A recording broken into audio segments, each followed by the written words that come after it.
لیکن اس کے لیے اب یہ دو صورتیں ہیں، اور یہاں خاص طور پر نوٹ کر لیجئے کہ یہ معوذتین یہ ایک صورت بھی ہو سکتی تھی، لیکن قرآن حکیم میں جو عام مزاج ہے کہ صورتیں جوڑوں جوڑوں کی شکل میں ہیں، تو دو حصوں میں تقسیم کر دیا۔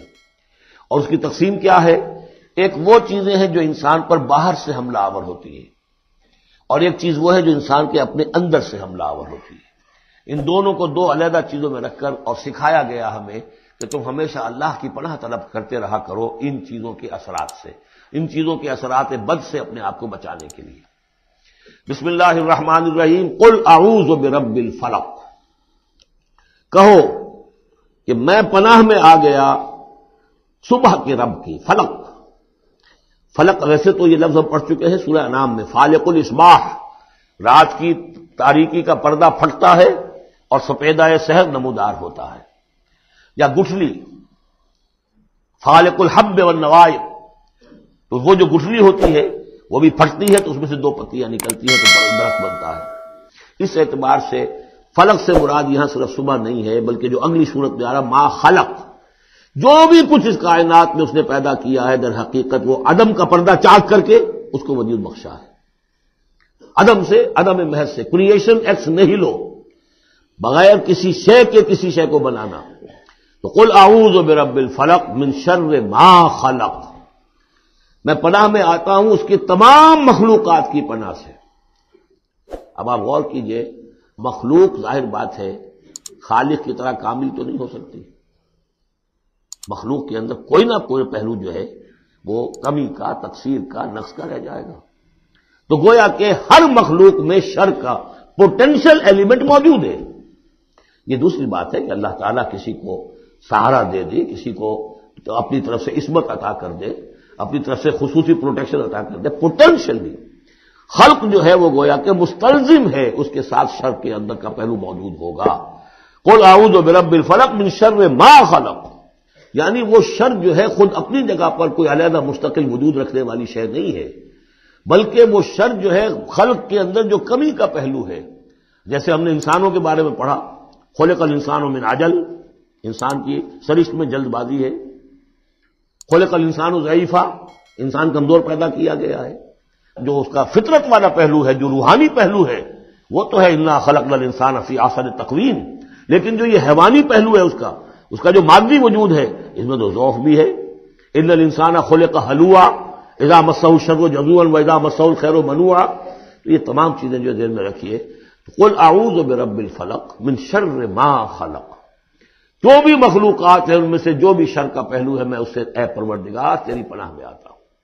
ومن شر غاسق اذا وقب، خاص طور پر یہ رات کو ڈھانپ لینے والی جو ہے رات، اندھیرا، یہ ظاہر بات ہے اسی پھر رات کے پردے میں چوری بھی ہے، ڈاکہ بھی ہے، اسی میں پھر غول بیابانی جو ہے، شیاطین جن ہیں ان کا بھی جو حرکتیں ہوتی ہیں، پھر یہ ساری چیزیں جو ہے اسی کے سلسلے من شر غاسق اذا وقب، سانپ بچھو وغیرہ بھی اسی وقت نکلتے ہیں۔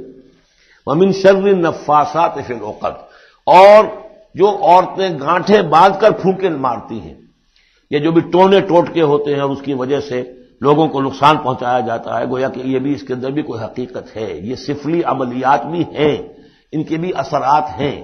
جیسے کہ ہم جانتے ہیں کہ جادو جو ہے حق ہے، برحق ہے، اگرچہ کفر ہے، شراب کی تاثیر ہے لیکن حرام ہے، کچھ نہ کچھ حقیقت ان لکیروں میں بھی ہے، لیکن ہمیں روک دیا گیا کہ ان کے چکر میں مت پڑو۔ یہ جو منجمی ہے، نجوم کی حرکت، اس میں بھی کچھ نہ کچھ حقیقت ہے لیکن روک دیا گیا۔ تو کسی چیز کا ہونا بالفعل یہ اور شے ہے، لیکن اس کا جائز ہونا یہ اور شے ہے۔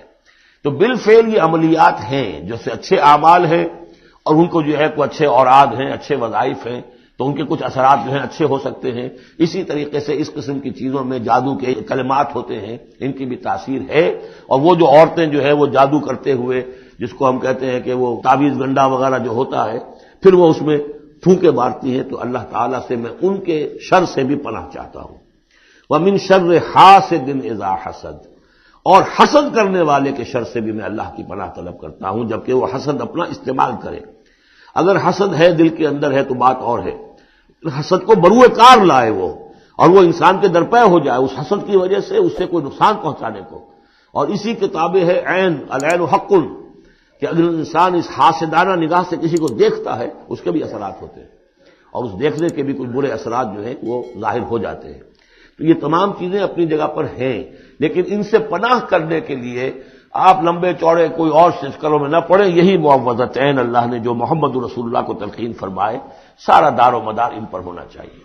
تعامل کرتے رہیں، اس لیے کہ ہم پڑھ چکے ہیں سورہ بقرہ میں کہ حضرت سلیمان کے زمانے میں جنات جو تھے انہوں نے یہ سارے کام شروع کیے تھے اور لوگ ان سے سیکھتے تھے جادو ٹونا، اور آج بھی نقش سلیمانی کے نام سے بکتے ہیں اس قسم کے جو بھی تعویذات ہوتے ہیں، اور وہ دھندا بنا ہوا ہے۔ تو اس کو لوگوں نے سیکھا اور وہ لوگ جو ہے آج بھی ہمارے ہاں یہ چیزیں چل رہی ہیں، لیکن یہ چیزیں حرام کی گئی ہیں، اور کہا گیا ہے کہ کوئی کسی کو نقصان نہیں پہنچا سکتا جب تک کہ اللہ کا اذن نہ ہو۔ اگر یہ یقین انسان کے دل میں ہو تو پھر اسے کوئی نقصان نہیں ہوگا۔ اور ویسے تو یہ ہے کہ تکلیف اللہ کی طرف سے کسی وقت آ سکتی ہے بغیر اس کے کہ کوئی اور آپ کو پہنچائے، اللہ کی طرف سے خود بھی آ سکتی ہے۔ بارک اللہ لی و لکم فی القرآن العظیم و نفعنی و ایاکم بالآیات والذکر الحکیم۔